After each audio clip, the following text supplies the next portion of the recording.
박정희와 중화학공업, 한강의 기적, 그 빛과 그림자. 안녕하십니까? 오늘도 찾아주셔서 감사합니다. 여러분, 1970년대 하면 어떤 기억이 떠오르세요? 집마다 흑백 TV 한 대 들여놓고 라디오에서는 서울의 찬가가 흘러나오던 시절, 우리 대한민국은 놀라운 변화를 겪고 있었습니다. 바로 중화학공업 우선 정책. 이 정책은 한국을 가난한 나라에서 세계적인 산업국가로 끌어올린 말 그대로 국가 운명을 바꿔놓은 거대한 도전이었습니다. 오늘은 그 이야기를 차근차근 들려드리겠습니다. 일부 1960년대의 배경. 1960년대 박정희 정부는 수출 제1주의를 외쳤습니다. 당시 수출품은 주로 섬유, 의류, 신발, 가발 같은 경공업 제품. 가발 한 상자 팔아 외화를 벌고 그 돈으로 밀가루를 사왔다는 이야기가 있을 정도였습니다. 하지만 이런 산업만으로는 오래가기 어렵다는 위기의식이 퍼졌습니다. 또 한 가지 중요한 배경은 안보 문제였습니다.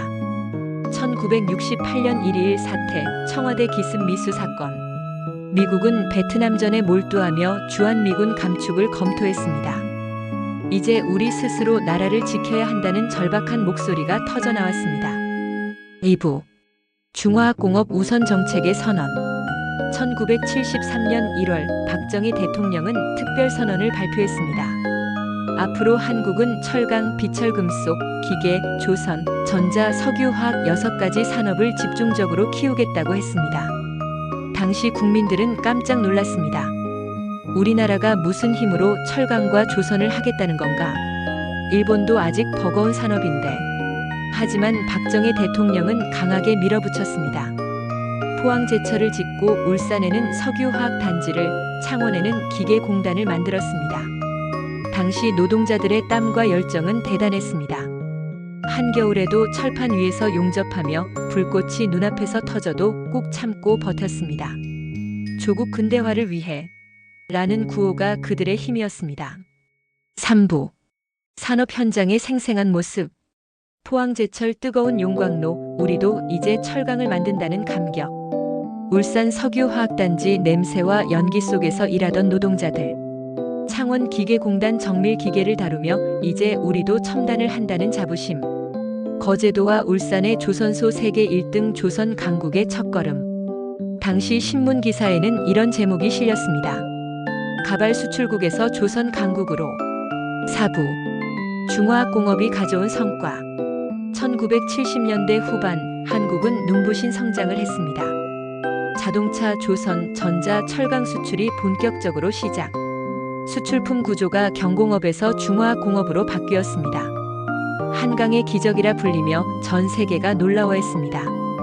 IMF와 세계은행에서도 한국은 개발도상국의 모델이라 평가했습니다.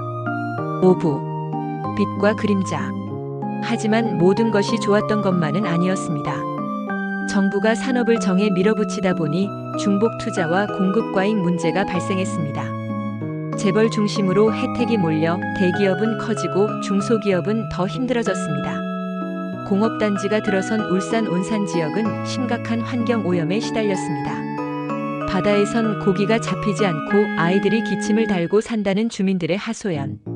무엇보다 외국 차관에 많이 의존하다 보니 외채가 크게 늘었습니다. 1980년대 초 외채 위기의 한 원인이 되었습니다. 6부 오늘날의 의미. 그럼에도 불구하고 이 정책은 한국을 농업국가에서 산업국가로 바꿔놓았습니다. 지금 우리가 타는 자동차 사용하는 전자제품, 세계 최고 수준의 조선기술. 모두 이 시기의 중화공업 육성에서 비롯된 것입니다. 한강의 기적은 그냥 이뤄진 게 아닙니다. 수많은 노동자의 땀, 기업가의 모험, 정부의 강력한 추진력.